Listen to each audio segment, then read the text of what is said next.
My name is Kargbo. I'm a senior advocate of Nigeria.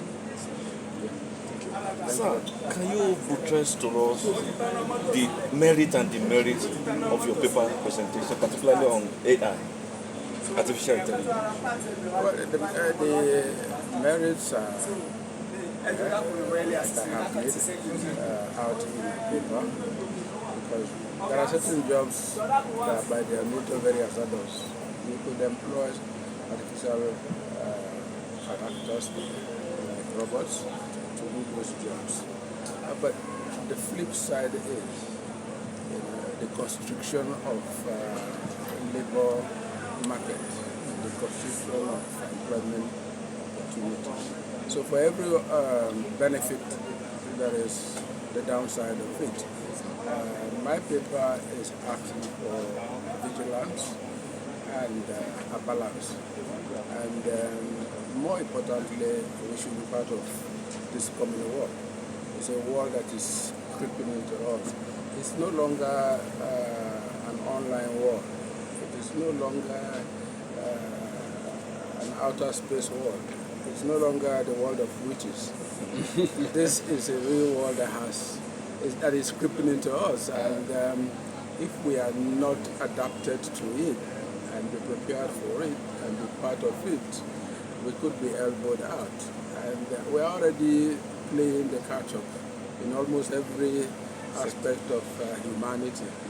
And here comes the revolutionary AI. And now machines think better than you. Maybe you could have more reflective and much more dynamic responses to situations because they could be task specific and they could be limited for now. But who says tomorrow they cannot create a superhuman being? They are already creating human beings with hearts and feelings, even romantic feelings. So if they can go to that extent, who says tomorrow they can create a better human being than you are? So for me as a lawyer, I see tomorrow, and my business is to warn the lawmakers, policymakers, and whoever is supposed to get us ready for that eventuality to do their job. And I do not see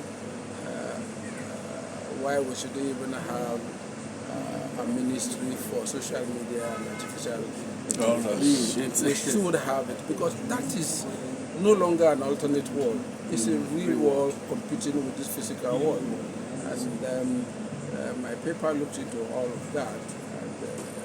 And I've sounded the warning both for the individual. You may not be able to learn new tricks as an older, you have to say so because of your age. But your children are there, they are going to face that world tomorrow. I may not be there tomorrow, but my children that world is for them. So the education that they are being exposed to should prepare them for that world. And like I have sounded, the university system, the entire tertiary system would have to be looked into, because if we go along this line, our university system may not be able to give us the outputs that they are intended to have, because there is what they call the surrender value. The surrender value is the quality of contribution that you are making to the society with your graduates. If you give us graduates that are not productive and they cannot respond to social, environmental, economic, and political issues, and the machines can do that, then that means they are failing us. So that's what I've looked at, and that's the warning I'm giving, and I'm urging everybody, whoever you are, because even for us lawyers, machines and apps are now giving better legal advice, and they can now write judgments, So, of course, if you are in the medical field, you know what the machines and technology and apps are doing for the accountants. You know what they are doing there. Almost everything. The creative arts, Before now, we thought, okay, actors, the world of acting is for human beings. But now the actors are crying because what robots are taking over.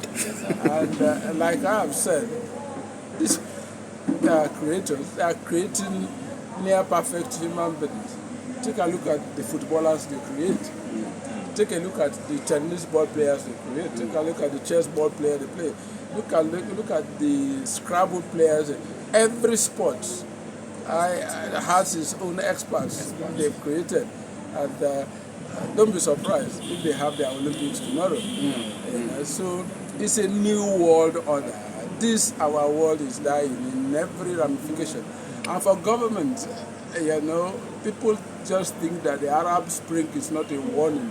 It's a warning that the government system as we have it today may not be there tomorrow, because it may not be able to sustain the needs of tomorrow because of what social media and artificial intelligence is prompting and urging us to react to. Our creativity is being challenged, and we have to use it. For us Africans, I have my fears because we are still dealing with elementary needs. That is what